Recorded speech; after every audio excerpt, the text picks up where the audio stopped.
Hello all, my name is Krish Naik and welcome to my YouTube channel. So guys, in this specific video, we're going to talk about whether machine learning and deep learning are still relevant in 2024 or not.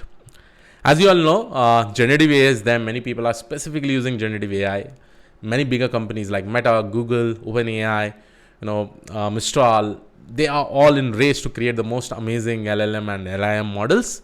Along with that, they're also in the race to probably create an AGI, right? Artificial General Intelligence. So considering this, it is important. And many people have asked me, should we go ahead and start with machine learning and deep learning to probably become a generative AI engineer or become a data scientist out there? Now, this video, I will be talking about multiple points. So here is what I'm actually doing. I've divided these particular points with respect to why machine learning and deep learning. I'll talk with respect to career and job perspectives, like if you are planning to become a data scientist, what all things will be important with respect to that. I'll also talk about with companies who are working with generative AI use cases and what they are currently using right now and what they really want to use, right? It is still, let's say, in the POC development, what they are actually developing. I'll talk with respect to limitations of generative AI. Then we'll also discuss with respect to traditional machine learning and deep learning algorithms.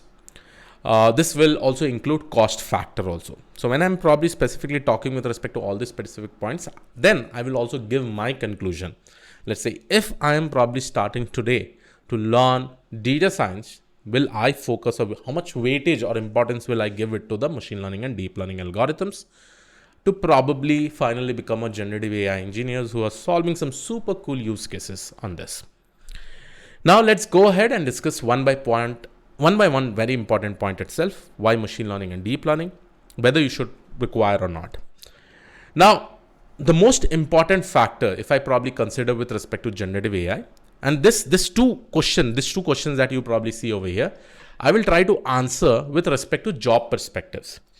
From all the students who have made this amazing career transition into the data science industry, all my students, who are currently also working in different use cases with respect to generative AI, they are, when we talk with respect to interviews that have specifically happened, right? Interviews in the companies itself, they're focused on basic machine learning algorithms, statistics, and basic deep learning algorithms. Yes, when they were able to answer all these things, advanced algorithms like transformer, BERT were also asked. But what I've actually seen, the pattern in every interviews, let it be with respect to any job position in the field of data science, they focused on basics machine learning and deep learning algorithms. What is going to happen in the future in the upcoming 5 years, I don't know about that right now. Probably I may create another video as we go ahead. But right now, from all the career transition that I've seen, over there, machine learning and deep learning is really important. Okay? All the machine learning and deep learning algorithms with the implementation, with the use cases, because that is the basic building block of generative AI techniques that are probably coming right now, right? If I talk about transformers, all the generative AI models are type of transformers architecture based itself, right? Different transformer architecture based. If I talk about large image models, there also computer vision models are used, NLP machine learning techniques are used with respect to LLM models and all, right? Again, this two question has been answered with respect to career and job aspects. And this includes both remote and full-time. The assignments that were given, the coding context that were given, right, in different job interviews was something related to machine learning and deep learning techniques. Yes, in the second and third round, they also asked about generative AI itself. But as we go in the future, when it becomes use cases centric, at that point of time, it may change a bit, okay? So if you really want to start as a data scientist, I'd always suggest go ahead with the basic things and then probably go and build up your knowledge. Now, the third important points, companies with generative AI use cases who are really solving, right? Those students are also working, as I said, they're working in generative AI use cases. I had two different scenarios that I actually meant, okay? Recently, I had uploaded some projects with respect to generative AI with the Google Gemini Pro, right? Then one of my subscriber asked me a question, hey Krish, the same use cases we are trying to solve it, but my management is basically saying that to use an open source LLM models, right? This was one perspective, to use open source LLM models, and then we take care of the entire deployment part and all, everything. So this was the one scenario, and this scenario will be important because when I talk about limitation of generative AI, I'll be telling why the management specifically wants in that specific way, right? The second thing is that one of my student also, they had an interaction. Again, guys, I'm not going into core details because I also don't know. This was more about the use cases that I had implemented in my YouTube channel. The same use cases they were trying to implement it over there. The other way was that can we directly use machine learning and deep learning technique to solve that same problem statement? And again, the answer was yes. So two different scenarios were there, right? One is to use our own custom LLM model, like an open source LLM model, and train our own data. And the second technique is why to go over there and probably just implement basic machine learning and deep learning techniques or traditional machine learning and deep learning techniques and solve that problem. Now, this was the two scenario that I have probably seen with respect to companies who are solving generative AI use cases. Now, the question rises why they are not going with paid and closed APIs like OpenAI API, or let's say the other APIs that are already available in the market who are giving this entire generative AI use cases related things, right? From image generation to solve any problems. Why they are not using that? Okay, I will talk in just some time. Now the fifth thing over here. So again, limitation of generative AI. There are a list of points that I will be discussing. And now coming to the traditional machine learning techniques. Do you know, like recently all the machine learning and deep learning techniques that we have, right? With respect to interpretability, efficiency, and scalability, it has become quite amazing. If you specifically use MLOps tools, if you see with respect to the cost, it has drastically reduced. All the cloud platforms, the services that we are probably able to see has been created amazingly for all these things. Now, with respect to generative AI also, the platform is still being developed, right? If I probably say there are different features that are coming in AWS, Azure, Google Vertex. There is something called AWS Bedrock. They have given all the LLM models. Now you can fine tune there itself.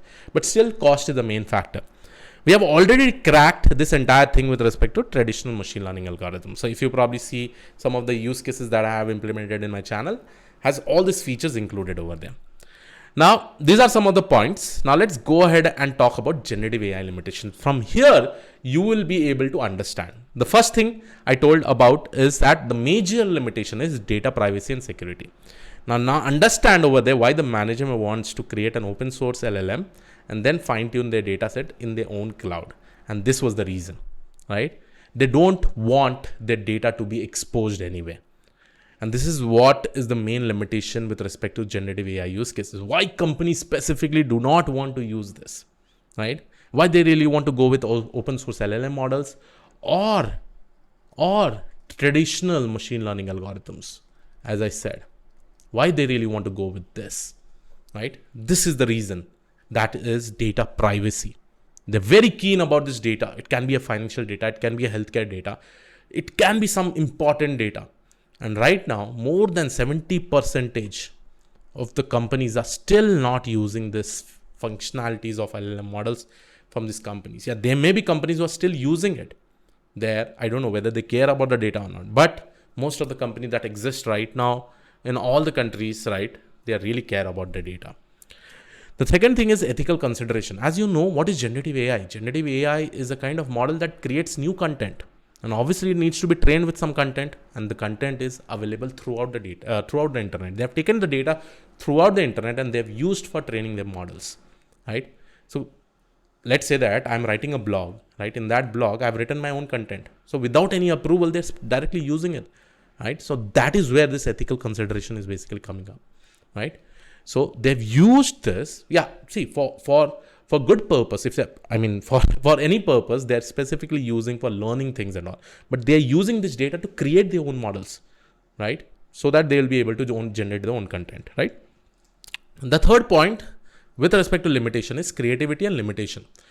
Now, when I say creativity and limitation, if you see the pattern of ChatGPT, right? All the questions you try to ask, they follow a specific pattern itself. And in one of the articles that I was probably reading, right? I think Google may have identified that. So it is not SEO friendly also, right? This is the main problem over there, right? Now, considering this, so this really kills the creativity and limitation because it is always specifically following a specific pattern and there are limitations for that also, right?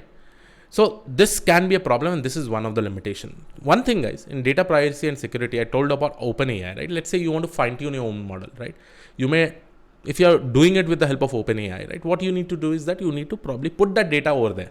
So this can be also a problem, right? So that is how the data is exposed.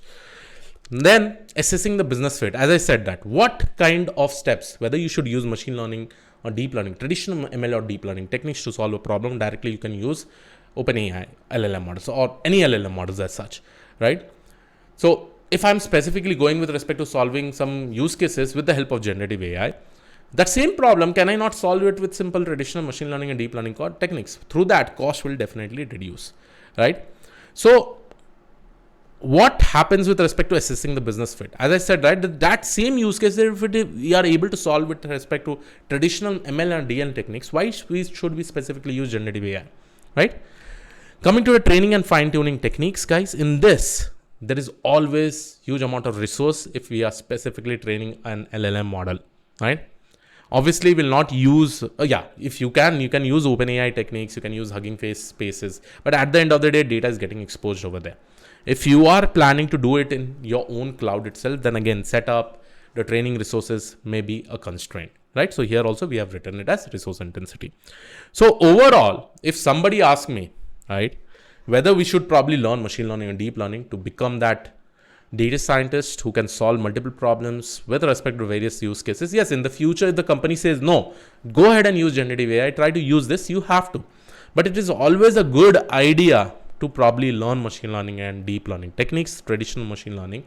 So I'll still say that in 2024 or in the upcoming 5 years, ML and DL are going to be still relevant, because with respect to jobs, with respect to interviews, with respect to project implementation, and even working with generative AI tomorrow, again, as I said, if I probably talk with respect to this particular point, and that is where, if I talk with respect to data privacy and security, Meta is going to come up. If I talk about Meta, they're planning to bring this open source LLM models. And this will have the capability of ChatGPT-4 or GPT-4, right? Now you can take this open source LLM models, fine tune your own data in your own environment and deploy it also. So this is probably the possibility. And it is always good to have that basic understanding. As I said, generative AI is all about transformers, different transformer architecture. You are able to create different LLM models. So transformer, BERT, if I talk about encoder, decoder, attention is all you need. These are all the part of deep learning techniques itself. So yes, I hope you got an idea with respect to this. My suggestion would be that if you really want to learn, have a good hands-on hold on machine learning and deep learning techniques. So yes, this was it for my side. I'll see you on the next video. Have a great day. Thank you and all. Take care. Bye-bye.